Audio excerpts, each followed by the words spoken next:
Semua pasti tahu aktivitas menggambar. Lalu, pengertian menggambar itu apa sih?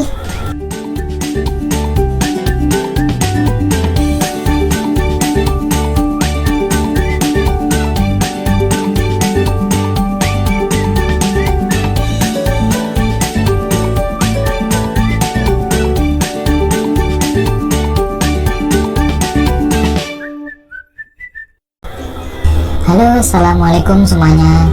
Kembali lagi dengan saya Hendri Sabintang di channel pembelajaran daring seni budaya yang membahas kondisi saat ini.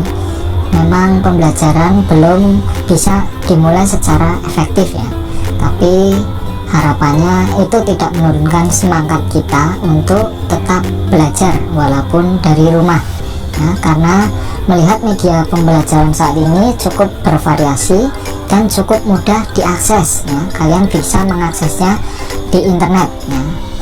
Itu banyak sekali sumber-sumber belajar di situ yang bisa kalian pelajari.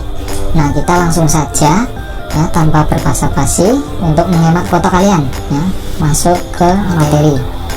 Ya, jadi materi yang akan kita bahas adalah menggambar flora, fauna, dan benda alam. Nanti yang akan kita pelajari ada beberapa poin.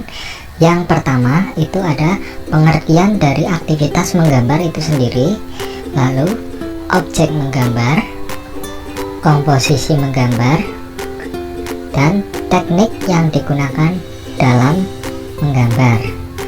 Nah, kita langsung saja. Nah, untuk pengertian menggambar, gambar merupakan bahasa yang universal dan dikenal jauh sebelum manusia mengenal tulisan ya. Jadi pada zaman dulu, sebelum manusia mengenal tulisan, gambar sering dihubungkan dengan aktivitas manusia dan roh leluhur yang dianggap memberi keberkahan dan perlindungan ya. Jadi pada masa itu, karena ilmu pengetahuan masih terbatas, nah mereka sering menghubungkan ya, menjadikan gambar itu sebagai simbol yang memberikan kekuatan dan perlindungan bagi mereka. Ya, mungkin zaman sekarang juga masih ada ya yang masih menggunakan gambar sebagai simbol.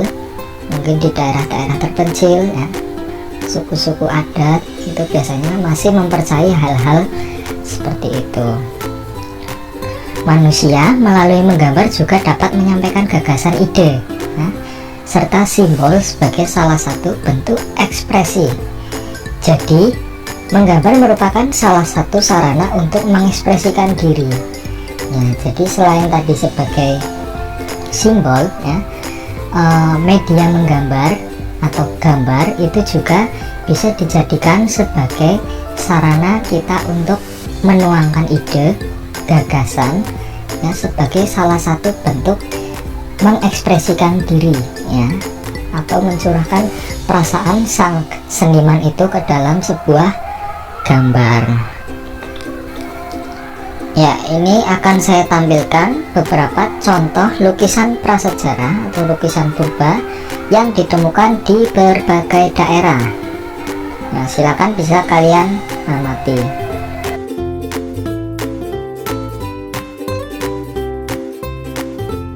Sekarang kita masuk ke objek gambar. Dalam proses menggambar, tentunya kita pasti memerlukan sebuah objek. Objek yang akan digambar itu apa? Nah, untuk objek gambar itu bisa bersumber dari imajinasi kita sendiri atau benda yang sudah ada di sekitar kita. Contohnya ada flora atau tumbuhan ya. Terus ada fauna, yaitu binatang. Kemudian ada benda alam ya. Benda alam ini ada dua macam. Yang pertama ada benda yang memang sengaja dibuat oleh manusia ya. Misalnya ada vas, ada piring, ada cangkir, ada meja, dan masih banyak lagi. Kemudian yang kedua ada benda yang memang sudah ada sebelumnya di alam ya. Misalnya ada batu, ada air, ada awan ya, dan masih banyak lagi, kalian bisa mengamatinya. Selanjutnya kita masuk ke komposisi dalam menggambar. komposisi dalam menggambar dibedakan menjadi dua macam. Yang pertama ada komposisi simetris, kedua ada komposisi asimetris. Nah, sebuah objek dikatakan memiliki komposisi simetris yaitu apabila kita amati ya, di antara bagian kanan sama atau mirip dengan objek di bagian kiri bidang gambar. Nah, untuk komposisi asimetris dikatakan asimetris apabila antara bagian kanan tidak sama dengan objek di kiri bidang gambar, tetapi terkesan menunjukkan keseimbangan. Nah, ini akan saya tampilkan perbedaan atau perbandingan antara komposisi simetris dan asimetris supaya kalian ada gambaran ya. Ya, sekarang bisa kita amati perbandingan antara komposisi simetris dan asimetris. Ya, ini di sebelah kiri ada komposisi simetris, itu gambar apa ini? Pohon ya, kayaknya pohon. Nah, ketika kita memberikan garis tengah di sebuah objeknya, ya, bisa kita lihat antara sisi kanan dan sisi kiri itu terlihat sama persis ya. Jadi apabila antara keduanya sama persis, sisi kanan dan sisi kiri, itu bisa dikatakan komposisi simetris. Nah, berbeda dengan yang komposisi asimetris ya. Bisa kita lihat antara sisi bagian sebelah kanan dan sisi bagian sebelah kiri itu terlihat tidak sama ya. Nah, jadi bisa dikatakan objek ini memiliki komposisi asimetris.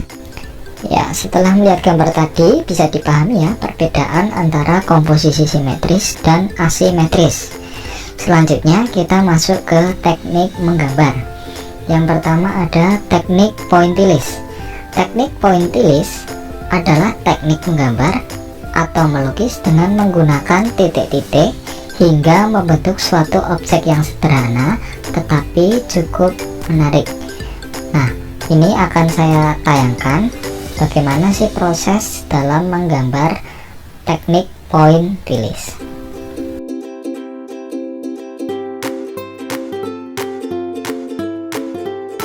Nah, kemudian yang kedua ada teknik dusel atau gosok ya. Teknik dusel atau gosok merupakan teknik menggambar yang dilakukan dengan cara menggosok sehingga menimbulkan kesan gelap terang atau tebal tipis. Nah, silahkan bisa kalian amati di video berikut ini.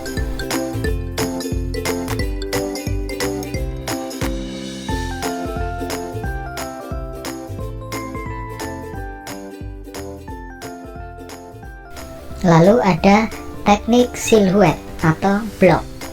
Teknik silhouette adalah teknik menutup objek dengan menggunakan satu warna sehingga menimbulkan kesan blok. Nah, ini videonya.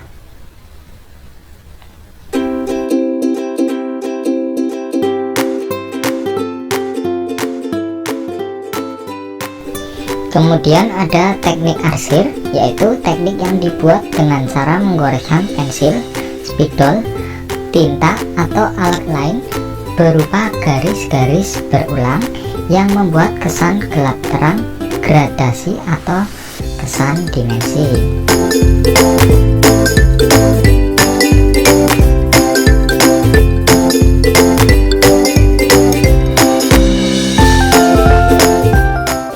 Selanjutnya ada teknik akuarel. Teknik akuarel dapat menggunakan bahan dengan campuran air di kertas, kain, dan bidang lain. Teknik menggambar ini menggunakan media basah agar menghasilkan warna yang transparan. Nah, silakan bisa diamati videonya.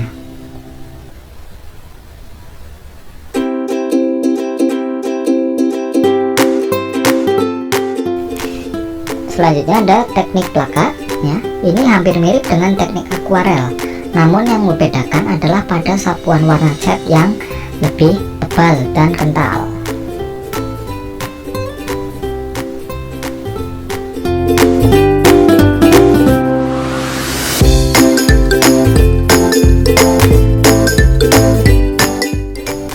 Kemudian yang terakhir ada teknik spray. Teknik lukisan ini dilakukan dengan cara menyemprotkan cat pada gambar ataupun lukisan. Nah, alat yang digunakan untuk menyemprotkan cat pada teknik ini disebut dengan sprayer. Nah, ini adalah videonya, silahkan diamati.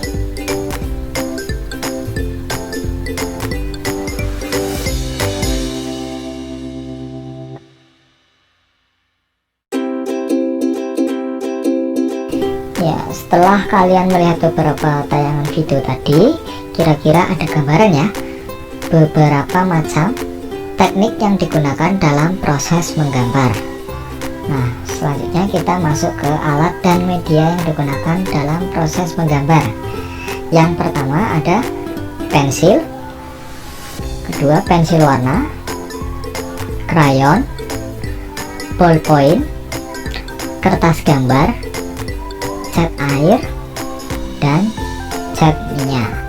Ya, untuk alat dan media saya kira sudah pada tahu ya kira-kira apa saja yang digunakan dalam proses menggambar. Nah, cukup sekian untuk materi yang kita bahas pada kali ini. Apabila video ini dirasa cukup bermanfaat bagi kalian, silahkan kalian bisa klik tombol like ataupun subscribe. Nah, untuk kritik dan saran kalian bisa menuliskannya di kolom komentar di bawah. Nah, akhir kata dari saya, kurang lebihnya mohon maaf. Assalamualaikum warahmatullahi wabarakatuh.